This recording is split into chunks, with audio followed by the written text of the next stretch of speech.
Hi guys, it's Sophie.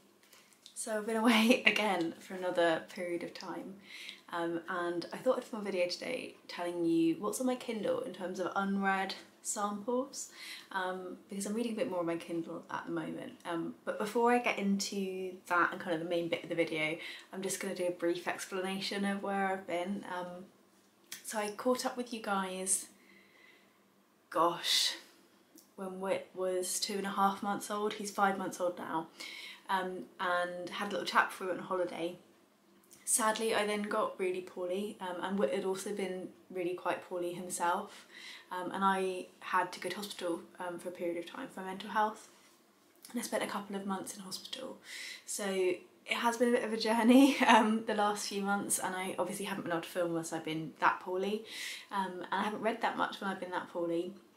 But I really wanted to keep filming. It's something that I keep coming back to, is something that I want to do, and I wanted to continue to check in with you guys. So yeah, apologies that I literally came back and then had to go again so quickly, because I'm really excited to continue chatting with you guys about books and getting back into that as a hobby. Yeah, so I just wanted to kind of be honest about where I've been and where I'm at, and yeah, love to anyone who's had similar experiences. It can be a really hard time as well as being an absolutely lovely time. So this video was broadly inspired by the release of all the next gen Kindles. I don't know why, but for some reason I've been like following that release more strongly this time around than I ever have before. I think it might just be curiosity. My mum decided to get herself a new Paperwhite, and I was like aware that they were about to release all of these new devices and was just kind of curious to see what they came out with.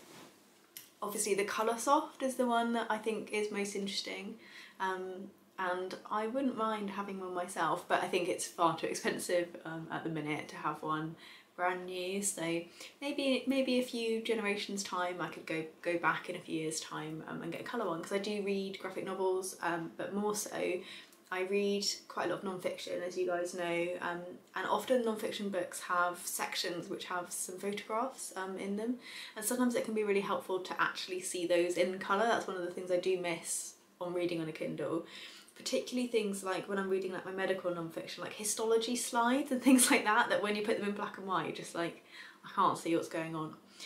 But it's a want or a curiosity, not a need, and I know the Kobo also does cool colour Kindle stuff. So yeah, not diving into anything at the minute, but just curious. And I think I've also been reading a bit more on my Kindle because whilst I was poorly, I really got back into knitting again. So I've always knitted since I was about 10, but I go through phases of how much I do. And I really did get back into it whilst I was unwell, and it was something that they kind of encouraged so that I had some things to build on, and it's given me a lot of purpose, weirdly, in this time where I haven't got kind of the structure of work and things to kind of manage my time. So yeah, so knitting, because I knit, you know, I don't use machine knitting or anything. You need both hands, and reading and knitting don't intertwine very well. So sometimes when I've knitted before, I've done audiobooks, but I have noticed more recently that actually I can use my Kindle pretty much interchangeably as I'm knitting, which is really nice. So I have been reading more on my Kindle lately, and kind of getting into those sort of books a bit more. And one of the things I love most about Kindle reading is samples. So if you don't know, on Kindle you can download a sample of a book for free and have a little go at it and see what you think of it before you buy the real thing. And for me that means that my Kindle TBR can get a little bit out of control because I can just like, oh yeah, I'll just add all of those on, and sometimes I'll read the sample and buy the physical book, and sometimes I'll read it on Kindle. But I thought it'd be interesting to tell you what's on there at the minute that I haven't yet started and picked up. Just to show you as well, this is my Kindle. It's one of the Paperwhites, and I love it. This is a case from Etsy, I think, which I also really enjoy.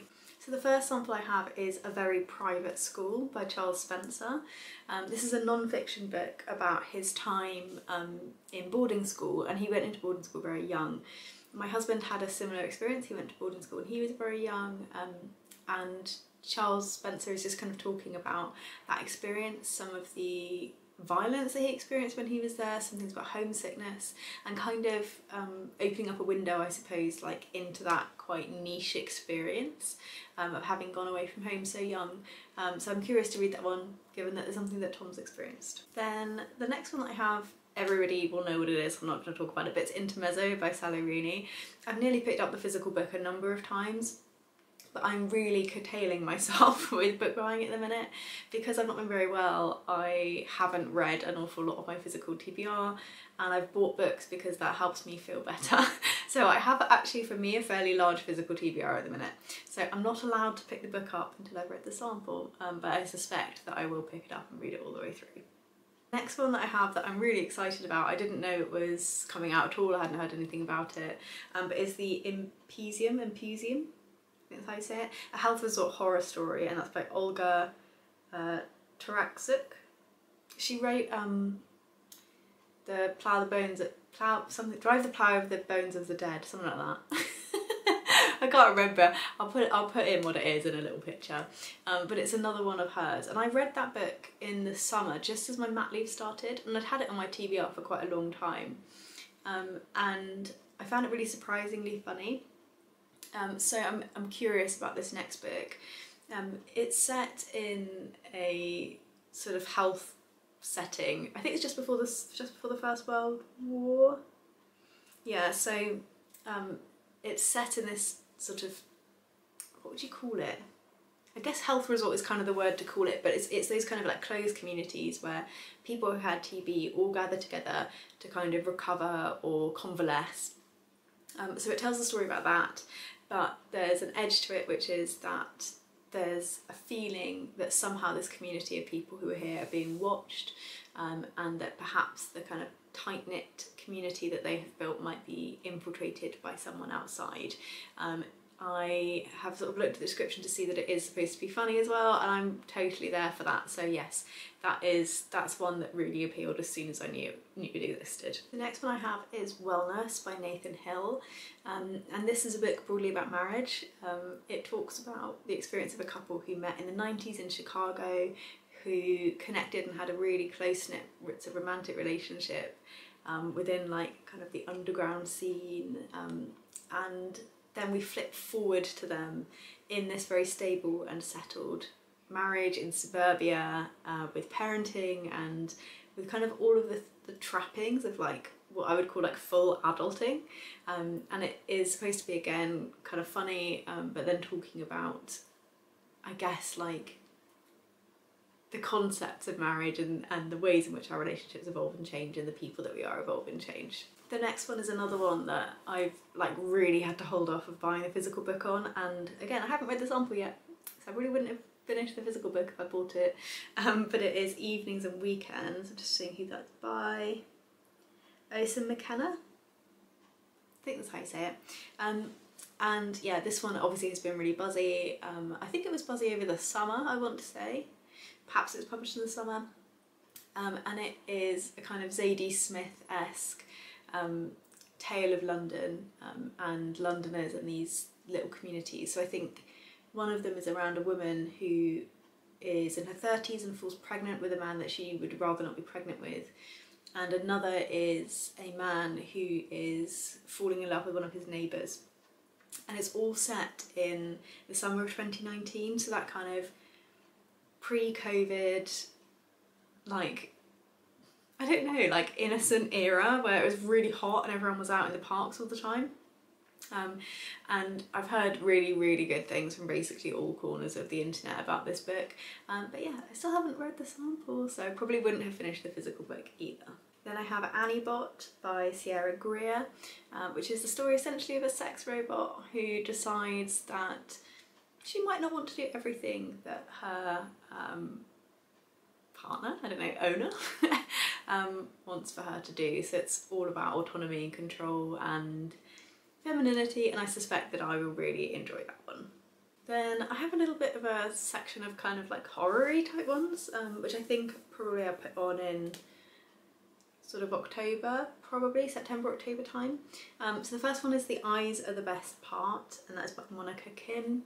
And this is a story of a woman who is frustrated by the misogyny and sexism that she experiences from like all corners of the men in her life, and she sort of, in the way of My Sister the Serial Killer, like moves into that space where she's enacting that violence to kind of cope with the stresses that she's feeling from that.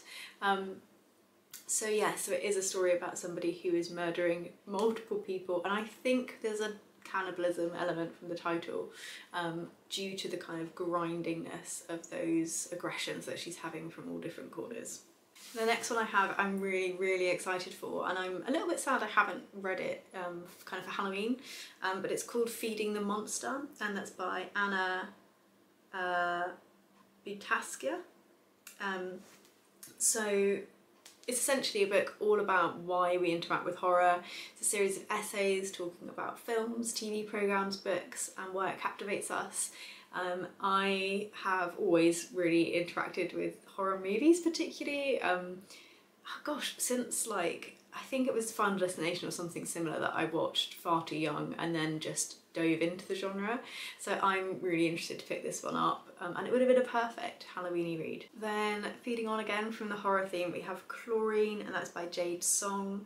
And this is about a young woman who is a swimmer, and who essentially wants to become like a very violent mermaid, like a siren. And again, it's like this murderous piece. I'm thinking it might have similar vibes to the Pisces, which I really enjoyed. I know that one was a bit like Marmitey, but I've not read anything like that since. So yeah, I'm curious about Chlorine. I think I probably will enjoy it. And then the last sort of horror-y, thrillery one I have is Lucy Clarke's The Hike. I've read a few of her other books and enjoyed them, very pacey, and actually this is the only sample on this list that I've started, and I do intend to read the full book. It's just page turnery. I just need to read through some of the ones I'm already reading first, and I will buy it on Kindle, I think. And this one looks at a group of female friends who have gone on holiday together each year and kind of made the time despite I guess adult life sort of pulling them in different directions, and they decide to go away to go on a walking holiday in Norway. So it's this kind of amazing, like, once in a lifetime, there you'll go, walk through the forest and the mountains and things. And we know from the very beginning of the book that a woman's body is found at the bottom of a ravine. We don't know whether it's one of the friends, we don't know if it's another hiker, like from the premise of the book. We do know that somebody has done something to somebody on the mountains. Yeah, I love those kind of really easy, quick ones, and I think part of the reason I picked it up is because I find those really easy to digest when my brain's busy, so I'm definitely going to finish The Hike. Then I only have a few others left, so I have Brutalities, a love story, and that is by Margot Steins, which is a memoir about her experience of a number of different kinds of violence. So she has a high-risk pregnancy, she works as a professional dominatrix, she was connected with like homesteading, like trad wife stuff, I think, and she's talking about all the different kinds of violence that she's had enacted upon her, and yeah, kind of her life accepting some of that, which I think will be great. I think it's going to be a really good read, and I love a good memoir. And next I have Decolonizing My Body by Afua Hertz, which is a book talking about the ways in which she separates her understanding of the kind of rhythm and rituals of beauty in her life as a black woman from society's valuing of those things, and that's feeding on from a couple of things that I read.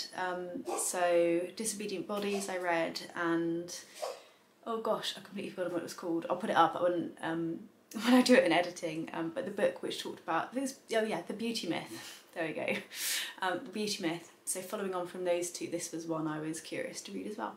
Then the next one that I have again is one I'm surprised I haven't picked up yet, which is Bright Young Women by Jessica Knoll, which was inspired by a true story. It tells the story of a sorority that have two people who died, two people who are injured in an attack, essentially by a murderer, serial killer. and it's a complete mystery. There's no idea who's done this. Years later, one of her friends then goes missing from a very busy populated beach. I think I understand this is probably inspired by Ted Bundy, because it kind of seems similar to me, to some of the details from him. But I have heard only good things about this one as well, so excited to jump in and have a bit of a read. Then the next one that I have is one that I think is in quite an interesting form, which is Ordinary Notes by Christina Sharp. It's told in a series of 248 short notes that consider a number of things. So it says it asks profound questions about loss, pain, beauty, private memory, public monument, art, complexity, and the shapes of black life that emerge in the wake. I'm really curious about the form particularly, so I think the topic interests me, but I'm always really curious when non-fiction has interesting different ways of telling us information or connecting with us. So that one is one that I'm not surprised I haven't picked up yet, because I think it sounds like it could be quick, but it could also be quite heavy. Not that heavy is necessarily bad, but I think at the moment maybe that's not the best thing for me to be diving straight into. Then next I have Wednesday's Child by Yu-Jun Lee, and this is a short story collection, and I'm going to read you just the description of the story, just because I won't remember all of it. But it says, a grieving mother makes a spreadsheet of everybody that she's lost. A professor develops a troubled intimacy with her hairdresser, and every year a restless woman receives an email from a strange man twice her age and several states away. And I just haven't read short stories for a while, and I think I'm quite fussy. I actually talked to my stepdad about it, yesterday. That I think often I really enjoy one or two stories, but I find myself underwhelmed by the whole collection. So I thought a sample would be a good way to kind of test the waters on that, because I love it when I find a short story collection that I really enjoy the majority of the stories of. And then the very last one that I have as a sample that I haven't yet read is The Safe Keep. So this was one of the ones of the booker list that really stood out to me, that I wanted to read. It's based on a woman called Isabel, who lives sort of a fairly solitary life in her late mum's home, and her brother delivers his girlfriend to the house to stay with her for, I think it's the summer. Yeah, it is, it's the summer, and it's this harshness between these two women and the way in which they rub off on one another throughout the season. And I don't know what it is about that book, but I feel like I'm absolutely going to love it. I don't know whether it's the marketing, whether it's the cover, whether it's something about the narrative that appeals, but yeah, for whatever reason, I'm convinced that's going to be one of my reads of the year. It's weird, isn't it, how you can sometimes do that without having started them. But yeah, so those are all of my samples on my Kindle right now, and I could download so many more, but I do try and really get the ones I think I'm going to buy next before I kind of work my way through. Hopefully that's been an interesting video, and that it's nice that, you know, we can be back and talking with one another again. Let me know if you're curious about other things in terms of Kindles, because it's not something I've really talked about on the channel before.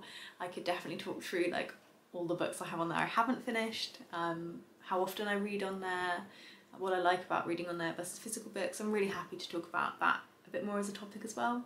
But it's been lovely, it's been really lovely for me to be able to kind of film today and have a bit of a chat, and hopefully it's been nice to see me again. And also Foster's here, so we'll just say hello. There's Foz.